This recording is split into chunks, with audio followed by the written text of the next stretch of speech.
daughters, sisters, and wives. He says they're gonna change our lives. He says be women, be girls. They'll make a better world. Invest in her. Invest in her. Invest in her. Invest in her. And now here's your host, Catherine Gray. Welcome to the Invest in Her podcast series, where, as you know, every week we have on fabulous female founders and funders. And today I have on a super special guest because she was the winner of our She Angels Pitchfest. Please give a welcome to my guest, Melissa Scott. Hi, Melissa. Hi, Catherine. How are you doing? I'm great. Everyone that knows you are the founder of MODEFYwear, and I'm super excited to talk about your journey since you've been on the She Angels Pitchfest and series, which we are launching very soon, by the way. And I just wanted to say you are one of the most inspiring people to me. You are a single mom who happened to be born deaf, and against all the odds, I mean, really, you have just done a miraculous job of starting such a unique niche business, and I really applaud you. Thank you. Thank you so much. I appreciate that. Yeah, you know, this is what I love about what I'm doing is entrepreneurs like yourself inspire me and other people so much because you really defy the odds. How perfect that your company is MODEFYwear, like you say, has the word defy in it, defying the odds. So perfect. Let's first talk about, that was not the original name of your company. Nope. I love this story because you submitted for the She Angels Pitchfest and got selected to be a finalist. And when you pitched to our panel of amazing investor women, all, as you know, very accomplished, very smart women, one of the first things they told you after you won was that you had to change the name of your company. And I remember you were like, no, I don't want to change it. And I understand that, you know, like once you've trademarked something and you've put your money into it and you believe in it and you're excited about it, it's really hard when people come to you and say, you know, you should change the name of that. You feel like saying, no, you know, and I think originally you were like, no. And then you came up with this incredible name that I really think, and I think you'll agree, really helped your company to soar, because let's face it, online, if you have a name that resonates with people, it really does help your business, right? It does. It absolutely does. And what's interesting is because you had Susan Anton, who was the MC of the event. And when she called me up, she really didn't know, was it before? She didn't know how to pronounce it. And to be honest, Which you could was have the pronounced it. original name? Well, let's tell everybody that was the original name of your company. Yeah, it was called Beafor, so BEAFOR. So you could almost call it before, or it could be Beafor, like be a force, be a fortress. So there's a play on words. So really, it didn't have one pronunciation. And so that hit me a little bit, but I kind of like threw that away. It's like, oh, someone can't pronounce it. But they did tell me you need to change it because, and Kim Gold, who was one of the investors, said, when you have that many vowels in it, it's hard. You need something that's easy and that people can quickly spell it and so forth. And so Kim it took Gold me, would know because she's had so many successful companies. And so, you know, that was great advice. But you know, this is the thing. When people get great advice, entrepreneurs from very seasoned, successful people like her and like our panel, they don't always take the advice. And that's why I applaud you for taking the advice. It took me a while. I mean, I'm not going to say I remember you were not. Oh no, you were not laying down easy. To change the name. I know, And but it finally came through. I started, research, not research, but kind of like brainstorming some ideas and some names. And one day I was picking up some fabric that she had donated to me. I was at her house, and I started throwing these names at her, some of my final ones. And she's like, nah, nah, nah. And then she goes, if you really like it, keep it. I mean, this is your baby. And then I threw out MODEFYwear. I said, what do you think about that? And she actually stopped, and she's like, huh, I kind of like it. So, and then I kind of like, I really grew with it because we changed the word modify as you normally do with an I, and we did it with an E, so it becomes defy. And there's just so much you could do with it because we are modifying athletic wear into something where everyone can wear it. So, yeah, so I'm thankful for that advice, but let me tell you, that was a hard one to take.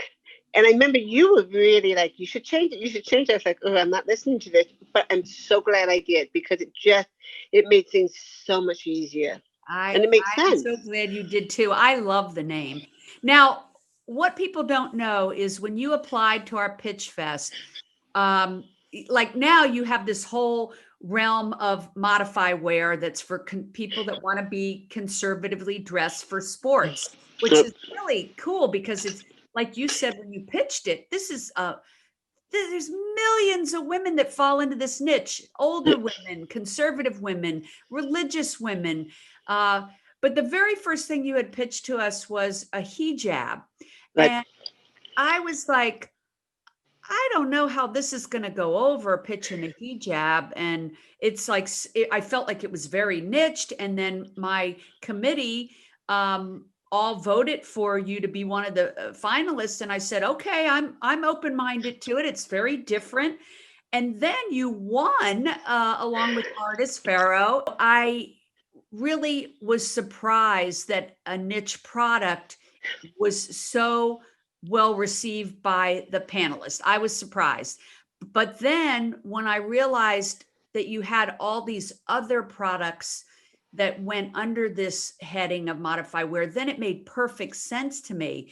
And I want to talk about the hijab because it was your first product. Why you created it, because here you are, you're not a Muslim woman, you're a white woman, and I'm like, hijab, where did she come up with this? And the story is that you used to work for the Olympic Committee, right? Yep, that's true. Yeah. And you had to wear hijabs when you were in certain areas of the world. Yep. And because you're deaf and you have that hearing impairment, it was hard for you to wear the hijab. So you designed it so that you could, was it to put your headphones in or? No, it was for my hearing aid. Oh, your hearing aid, right. So when right. you have a fabric that presses against the hearing aid, it causes it to whistle. And which is very, very uncomfortable. So you can't, it doesn't pick up any sound, and it also blocks the sound and creates feedback. So that was the main thing. I thought I can't be the only deaf person in all of the Middle East. So I just did something that was going to be comfortable for me, put some holes in it so my hearing aid or my ears can kind of breathe. And then I had a band that covered it up. So I had complete modesty, but there was sort of like a little bit of a layer or a buffer. But it was also good. So when you put like your glasses on or sunglasses, it wasn't pressing against it. You weren't going to get that migraine that a lot of these women suffer from. So when I was wearing it, it was just a makeshift one. I decided to put an internal pocket too, so I could put my back then it was the iPod Shuffle in there. And I had a lot of the women athletes, they were marathon runners, who were like, make this for us. I mean, we need it for our sunglasses because we get a migraine because it's so tight and it's pressing because we have our glasses, it's pressing against it. Or if we put our glasses on the outside of the fabric, it falls off. You have that pocket. And what country were you in when you were wearing the hijab and discovered this? Yeah, at that point we were in Jordan. But it was also, it resonated through like Oman and Saudi Arabia and so forth. And then where I got the headphones is I recall that after you discovered it for your hearing aid, you come to find out, like you said, that other people wanted it for their sunglasses and then also for their iPod earphones, right? Yep. So it actually, it kind of took on a life of its own. We had also doctors and nurses. So a lot of women in the medical field were kind of giving up the hijab because they had to do the stethoscope and it was very, very difficult. But now they could easily do it. So it became, we call it the world's first hijab for the digital era. So you could use your Bluetooth, your earpieces. Women in the military and the security field were using it. Women who would go on pilgrimages, they would, they would use it because they could put their money inside and it was safe. They didn't have to worry about their clothing or getting robbed or so forth.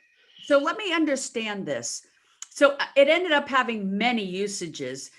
Once a lot of products are developed out of somebody's need, like yours was. Mhm. But when you developed it for yourself and then realized other people wanted it too, how did you then know? I mean, how did you start to manufacture it? What was your first step? I think a lot of people have ideas and they never take it to the next level and find out how to manufacture and distribute it. So how did you do that? So at that point, I was living in Ohio, so it was really difficult to find anyone to manufacture or to make samples or protocol. I had prototypes, but I had moved to Los Angeles and went onto LinkedIn and found some people who had graduated from um, fashion school, and I said, okay, I need someone to make me a prototype.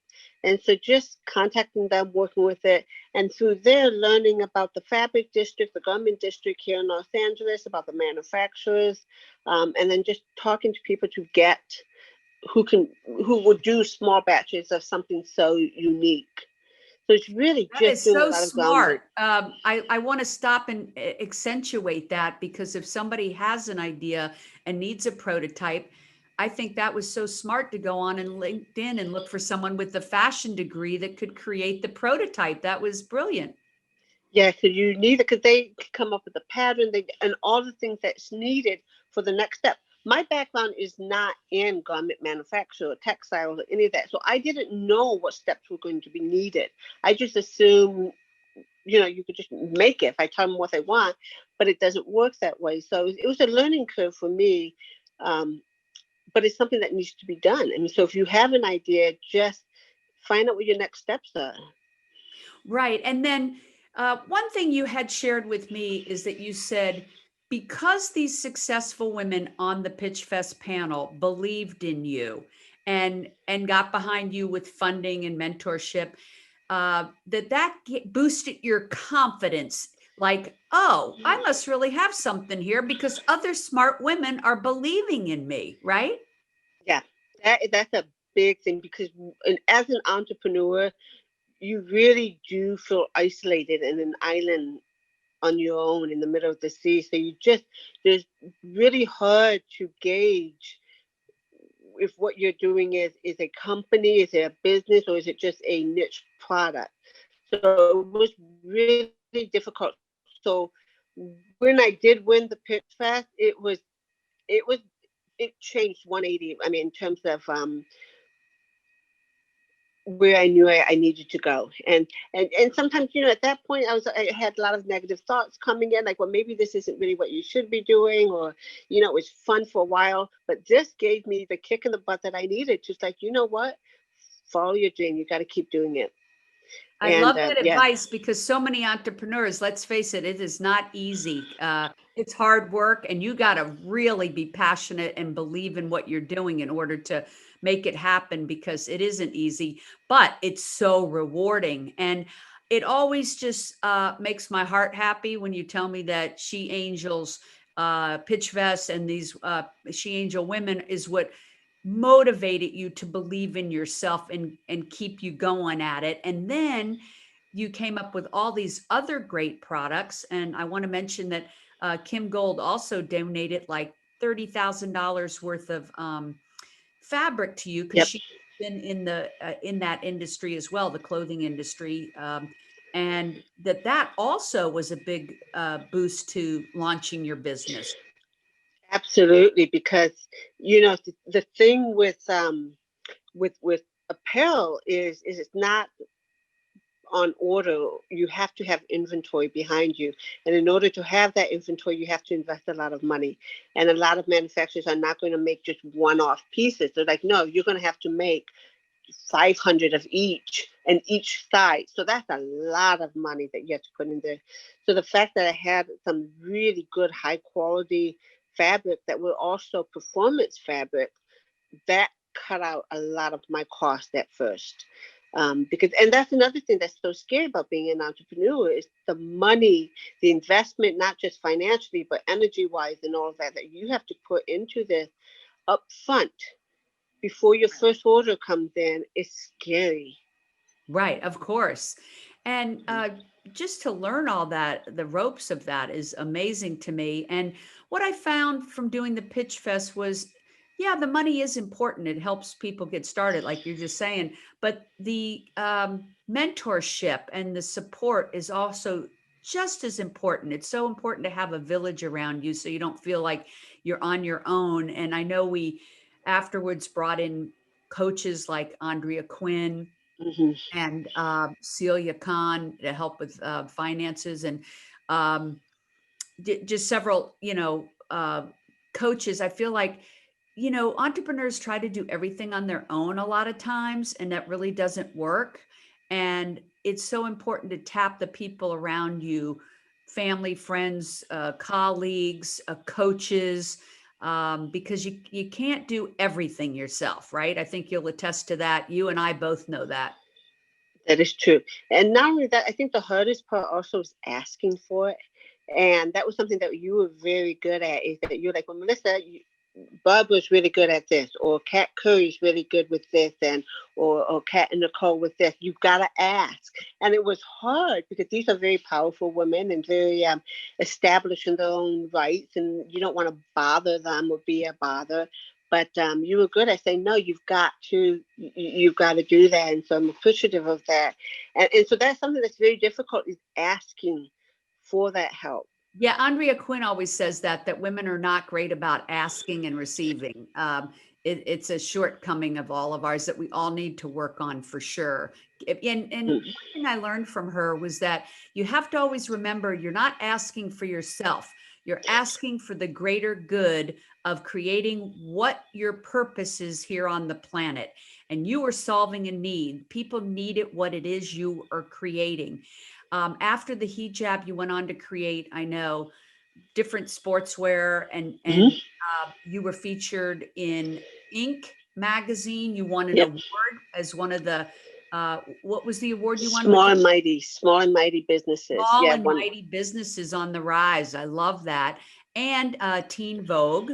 Yep. And, you've gotten accolades from many different entities, as it should be. And you've expanded your line. So it started with the hijab, but now Yep. I know you have things that cover the arms, and you have leggings. I know my wife bought a pair of leggings at your new store on Robertson, which is also awesome.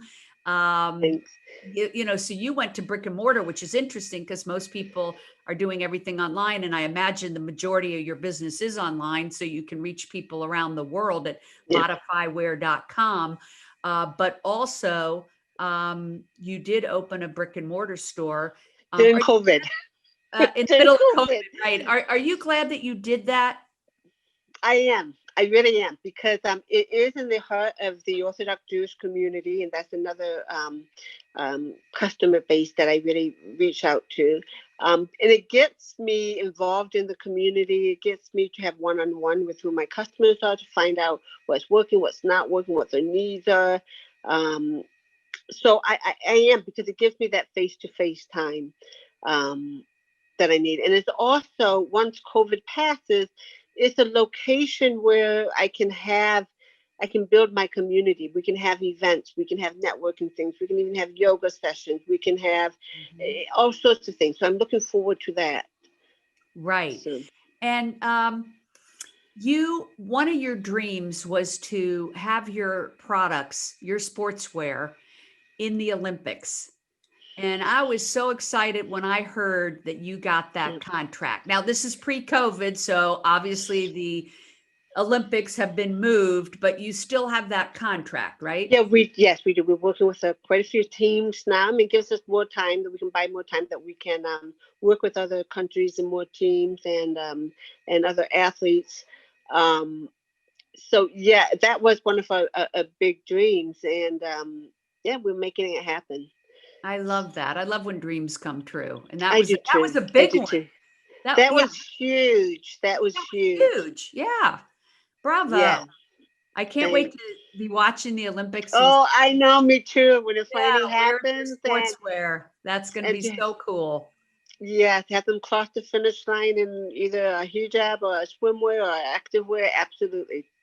Yeah, it's going to happen because you're a manifester. Oh, thank you, thank you. um, what are other things that have materialized? Like I know that you've also sold to like military and airlines and things like that, right? Yes, yeah. So we're also looking. We've got the wholesale business, and we're looking with group sales. We do a lot with schools, whether they be Catholic schools, Jewish schools, or Muslim schools, Islamic schools. Just because they have certain dress codes, and we help fit that need, and especially when they have the PE classes, airlines, especially for those that are going to the Middle East. A lot of people don't have their um, the hijab or the hair covering or the arm sleeves or whatever. They're not prepared for that. So we do have that, especially in the private airlines we're working with. Um, and the military, there's some like in Canada and here in the U.S. they're allowing the hijab to be worn as part of the military uniform. So we're looking at getting even a stronger government contract to be the official hijab or tickle, which is the Jewish head covering uh, for for the military. That's amazing. Like now, how did you land things like that? Like the military, the airlines, do you call on that yourself or do you have somebody that reaches out to them for you? No, I mean, eventually I'd like to get to that point where I can have other people do that. But it really is, again, it's about cold calling. Fine, I just start with some random place, whether it be going down for me, it was going down to, I'm forgetting the name right now, but it begins with a P, in San Diego, the military base. Oh, yeah, I know what you're talking about. I can't think of the Doing name like, either, yeah, but just actually going down there and asking, okay, so who do I need to talk to? How does this work? And people eventually, with they know the answer, they'll talk to you and they'll tell you, and just working through that system of how do I get into it. I'm always so impressed. So now that you have that Dream Olympics contract, what do you see next? Is it growing your business online, or what is your newest goals you're reaching for? We're looking to have some brick and mortar some in the Middle East, and Oh, wow. especially at airports in the Middle East. Oh, Um, but again, that's once travel and everything opens up. So that's in the sort of like in the irons right now of talking to um, the airports and getting finding space and so forth. you know So who it's you should talk to is one of your investors, Chef Kat Cora and her wife Nicole, her CEO, um, because she has places in airports. yes, she does. Yes, she does. And Um, I actually ate at one of them not too Yeah. long And ago. then your other investor, of course, was Catherine Curry Williams, who Hmm. is my co-founder for She Angels Foundation. And Celia Conzarini was also. So, you know, these women that I'm mentioning made it possible for us to have the Pitch Fest. And then amazing people like yourself came along and applied. And I just see a future of us being able to invest in more women. I actually just did a TED talk about, how underfunded women are, as we all know, or we should know that we get less than 3% of venture capital funding and less than 15% of um, traditional funding. And that really hasn't changed since we did this Pitch Fest. And we really need to, you level that playing field. And one of the ways that I am a big proponent of is that women need to invest in women. And that's why I applaud these women that were on our Pitchfest panel, because they are among the women that are help changing that tide of women investing in women. Because people say to me, well, don't you want men to invest in you? And I say, well, of course we do, but how's that working for us? Exactly. Yeah. Exactly. So more Yeah. women need to get behind women. And what I want to see is it being perpetual. So I want to see someone like you be super, super successful, and then see you turn around and help another woman. And I think that that's the way it needs to work in the universe, is that we help each other become successful, and then we help other people other women become successful. And that's the beauty of the karma, right? No, it absolutely is. It absolutely is. You just keep paying it forward, and Yeah. and the torch keeps getting passed. Right. So people can find you at MODEFYwear on all the social media, Yep. and at Yep. MODEFY.com, which is Yep. MODEFY. So MODEFY wear, Yep. and defying the odds, right? Yep. Absolutely. And are you ever looking for investors in your company? I always ask people that in case people want to get in touch with you. We're always open for that. We're not actively pitching or going to any rounds with investors, but we're always interested in if anyone wants to invest in us. So absolutely, we're open to it. That's great. That's great. I love it.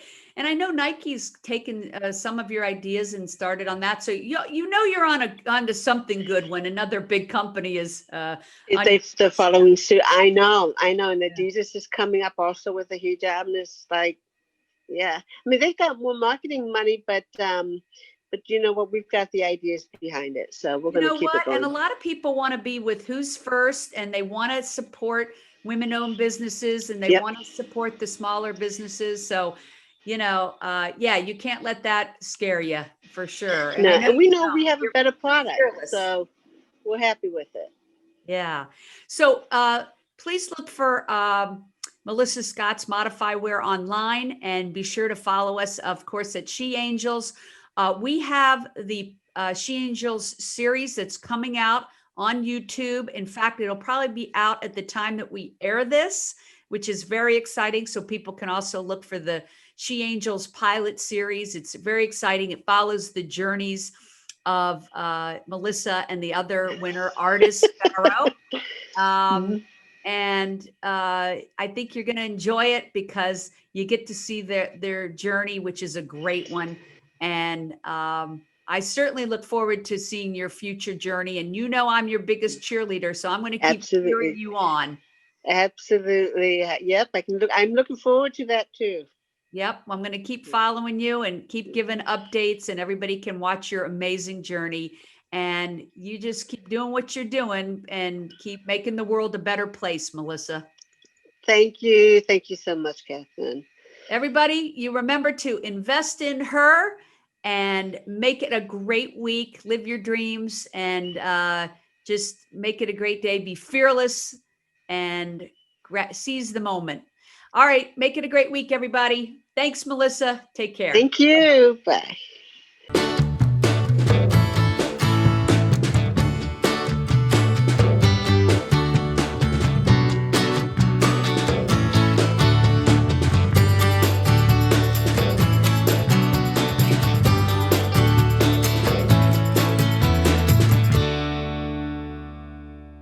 Our theme music was created and produced by Lindsay Tomasic.